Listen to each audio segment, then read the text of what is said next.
हाँ जी प्यारे विद्यार्थियों, साਰਿਆਂ ਨੂੰ ਪਿਆਰ ਭਰੀ ਸਤਿ ਸ਼੍ਰੀ ਅਕਾਲ।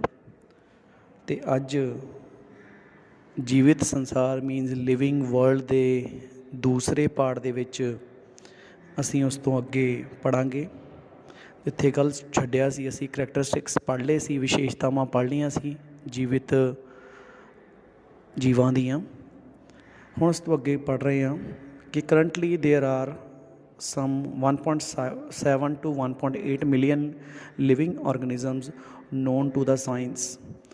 ਸਾਇੰਸ ਨੂੰ ਹਜੇ ਤੱਕ 1.7 ਤੋਂ ਲੈ ਕੇ 1.8 ਮਿਲੀਅਨ ਜਿਉਂਦੇ ਜੀਵ ਪਤਾ ਲੱਗੇ ਨੇ ਜਾਂ ਉਹਦੀ ਡਿਸਕਵਰੀ ਕਰ ਚੁੱਕੀ ਹੈ ਸਾਇੰਸ। ਆਊਟ ਆਫ ਵਿਚ 1.25 are animals and about 0.5 million are plants. ਉਹਨਾਂ ਵਿੱਚੋਂ 1.25 ਐਨੀਮਲ ਨੇ ਅਤੇ 0.5 ਜਿਹੜੇ ਨੇ ਉਹ ਪਲਾਂਟਸ ਨੇ। These large number of the organisms can be categorised by the following.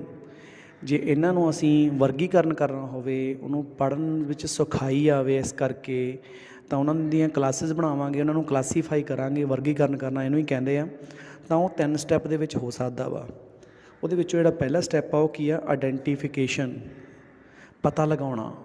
Identify the means ਉਹਨਾਂ ਦੀ ਜਾਤ, ਉਹਨਾਂ ਦੇ ਰਹਿਣ ਦਾ ਤਰੀਕਾ ਅਤੇ ਉਹਨਾਂ ਦੇ ਕਿਵੇਂ ਉਹ ਗਰੁੱਪਾਂ 'ਚ ਰਹਿੰਦੇ ਨੇ, ਕੀ ਉਹਨਾਂ ਦਾ ਖਾਣ ਪੀਣ ਆ, ਉਹਦੇ ਬਾਰੇ ਪਤਾ ਲਗਾਉਣਾ, ਆਈਡੈਂਟੀਫਾਈ ਕਰਨਾ। Is the finding of the correct name and the place of an organism in the system of classification. Identification ਦਾ ਮਤਲਬ ਆ ਕਿੱਥੇ ਰਹਿੰਦੇ ਆ ਅਤੇ ਉਹਦਾ ਨਾਮ ਕੀ ਆ, ਇਹਦੇ ਬਾਰੇ ਅਸੀਂ ਪਤਾ ਲਗਾਉਂਦੇ ਹਾਂ। ਦੂਜਾ ਹੈ ਨੋਮਨਕਲੇਚਰ।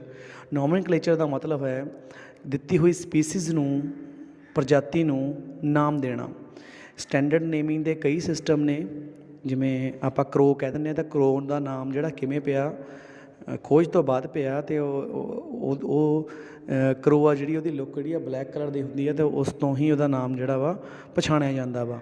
ਇਸੇ ਤਰੀਕੇ ਨਾਲ ਉਹਦੇ ਰਹਿਣ ਦੀ ਜਗ੍ਹਾ ਅਤੇ ਨਾਮ ਤੋਂ ਹੀ ਪਤਾ ਲੱਗਦਾ ਵਾ ਕਿ ਉਹਦਾ ਨਾਮ ਜਿਹੜਾ ਉਹ ਕਿੱਦਾਂ ਦਾ ਰੱਖਿਆ ਜਾਊਗਾ। ਪੂਰੇ ਵਰਲਡ ਦੇ ਵਿੱਚ ਜਿੰਨੀਆਂ ਵੀ ਸਪੀਸੀਜ਼ ਅੱਜ ਤੱਕ ਫਾਈਂਡ ਆਊਟ ਹੋਈਆਂ, ਉਹਨਾਂ ਸਾਰਿਆਂ ਦੇ ਨਾਮ ਦਿੱਤੇ ਗਏ ਨੇ। ਅਤੇ ਇਹਨਾਂ ਨੂੰ ਦੇਣ ਵਾਲੀ ਜਿਹੜੀ ਇੱਕ ਅਥੋਰਿਟੀ ਆ ਸਾਇੰਸ ਦੀ, ਜਿਹਦਾ ਨਾਮ ਆ ICBN, international code of botanic nomenclature. Botany ਸ਼ਬਦ ਤੋਂ ਭਾਵ ਕੀ ਆ?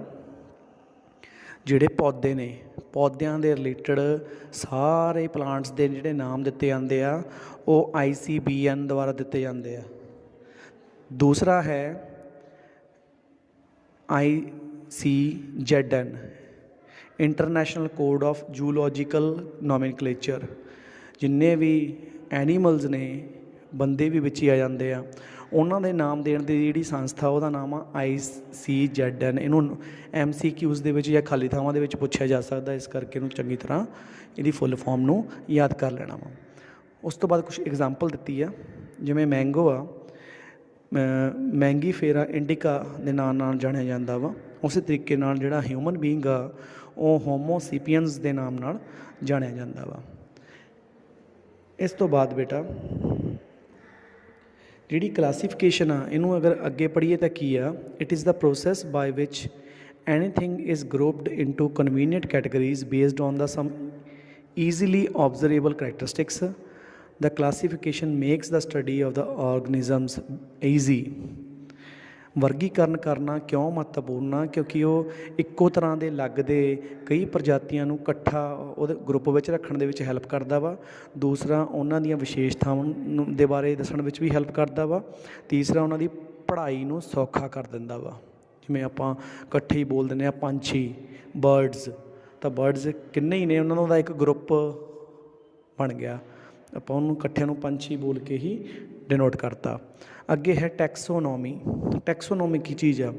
The process of the classification on the basis of external and internal structure along with the internal structure of the cell development process and ecological information is known as taxonomy।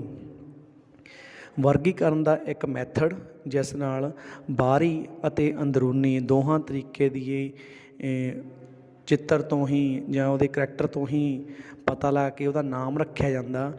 ਉਹਦੀ development ਕਿੱਦਾਂ ਉਹ ਵਿਕਾਸ ਕਰਦੀ ਆ, ਪ੍ਰਜਾਤੀ ਉਹਦੇ ਆਧਾਰ 'ਤੇ ਕਿੱਦਾਂ ਉਹ ਇਨਵਾਇਰਨਮੈਂਟ ਦੇ ਵਿੱਚ ਰਹਿੰਦੀ ਆ, ਉਹਦੇ ਬੇਸ 'ਤੇ ਜਦੋਂ ਉਹਦਾ ਨਾਮ ਰੱਖਿਆ ਜਾਂਦਾ ਤਾਂ ਉਹਨੂੰ ਕੀ ਕਿਹਾ ਜਾਂਦਾ, ਟੈਕਸੋਨੋਮੀ ਕਹਿ ਦਿੱਤਾ ਜਾਂਦਾ ਵਾ। ਉਸ ਤੋਂ ਬਾਅਦ ਟੈਕਸੋਨੋਮੀਕਲ ਕੈਟੇਗਰੀਜ਼, ਇੱਕ ਟੈਕਸੋਨੋਮੀ ਦੀਆਂ ਕੈਟੇਗਰੀਆਂ ਬਣੀਆਂ ਹੋਈਆਂ ਨੇ, ਟੋਟਲ 7 ਨੇ। ਇਹਦੇ ਵਿੱਚੋਂ ਕੀ ਹੈ, ਇਹ ਰੈਂਕ ਅਸਾਈਨ ਕੀਤੇ ਜਾਂਦੇ ਨੇ। It is a rank or a level for classification of the living organisms. These are 7 obligate categories and some intermediate categories. ਸਭ ਤੋਂ ਪਹਿਲਾਂ ਅਸੀਂ ਕਿਸੇ ਸਪੀਸੀਜ਼ ਨਾਲ ਸੰਬੰਧ ਰੱਖਦੇ ਆ।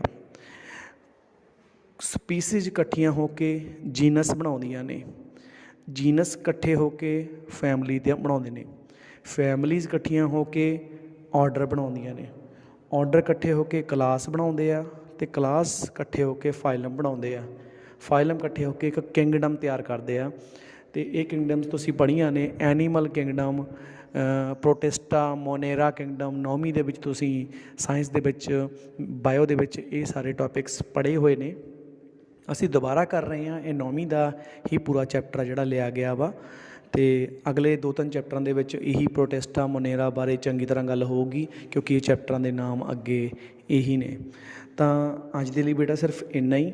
ਤੁਸੀਂ ਥੋੜ੍ਹਾ ਥੋੜ੍ਹਾ ਪੜ੍ਹਨਾ ਵਾ ਅਤੇ ਉਹਨੂੰ ਲਿਖਣਾ ਵੀ ਹੈ ਨਾਲ, ਤਾਂ ਕਿ ਤੁਹਾਨੂੰ ਬਹੁਤ ਚੰਗੇ ਤਰੀਕੇ ਨਾਲ ਇਹ ਚੀਜ਼ਾਂ ਜਿਹੜੀਆਂ ਸਮਝ ਆਉਣ। ਜਦੋਂ ਇਹ ਸਮਝ ਆ ਜਾਣਗੀਆਂ ਤਾਂ ਹੀ ਆਪਾਂ ਅੱਗੇ ਚੱਲਾਂਗੇ। ਥੋੜ੍ਹਾ ਥੋੜ੍ਹਾ ਅੱਜ ਜਿਵੇਂ ਕੀਤਾ ਇੱਦਾਂ ਹੀ ਰੋਜ਼ ਆਪਾਂ ਕਰਾਇਆ ਕਰਾਂਗੇ। ਠੀਕ ਹੈ ਜੀ, ਧੰਨਵਾਦ।